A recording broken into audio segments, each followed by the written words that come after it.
سوال ہے کہ کس صورت میں مردے کا پیٹ پھاڑنا جائز ہے؟ تو میرے پیارے بھائی، ایسی کوئی صورت نہیں کہ جس میں ہم مردے کا پیٹ پھاڑیں یا ان کے جسم کا کوئی بھی اعضا نکالیں یا کاٹیں۔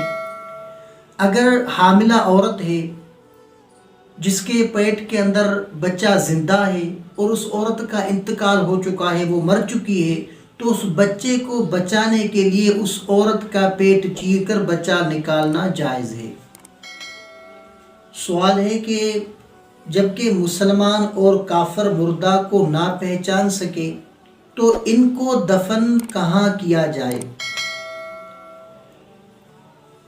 اگر مسلمان زیادہ ہوں تو ان کو مسلم قبرستان میں دفن کیا جائے، اور کافر زیادہ ہوں تو انہیں کافروں کے قبرستان میں گاڑا جائے، اور اگر برابر ہوں تو احتیاطاً دونوں کو قبرستان سے الگ تیسری جگہ پر دفن کیا جائے۔